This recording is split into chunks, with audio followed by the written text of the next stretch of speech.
Kukasirika wanasema ahlul ilmi ni kitu cha kimaumbile, kipo kwenye maumbile ya kila mwanadamu, ya kwamba hupatwa na makasiriko. Lakini watu wanatofautiana katika vyanzo vya makasiriko hayo na athar inayopatikana kwenye makasiriko hayo.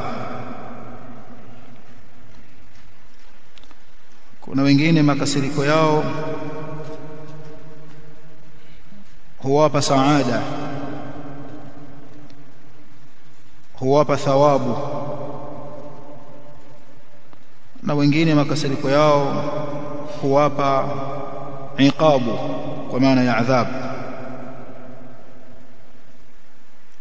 Kwa maana yako makasiriko ambayo ni mahmudu, yanahimidiwa, mazuri.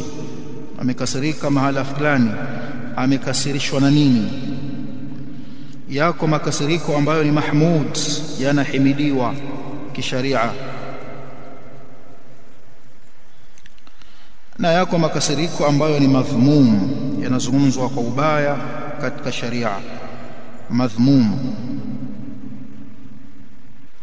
Kwa hiyo ikiwa ni mahmud utapata thawabu, ikiwa makasiriko yako ni madhmum utapata dhambi.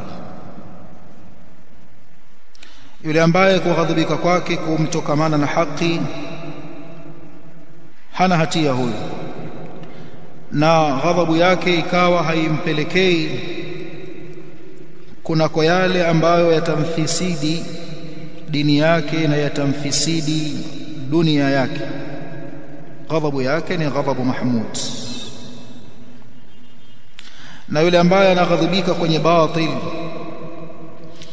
na anashindwa kutamallak moyo wake pale anapoghadhibika, ikampelekea ghadhabu yake kuchupa mipaka ya Allah subhanahu wa ta'ala, kiasi kwamba ikamfisidi ghadhab na ikamuharibia dini yake au ikamuharibia dunia yake, ghadhabu hii ni ghadhabu madhmumun.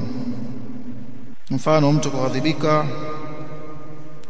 kwa ajili ya asabia au kughadhibika kwa lengo la kulipiza kisasi, akaghadhibika kwa hamia na mfano masaili kama hayo ambayo ametaja wanawazuoni wetu wa Kiislamu.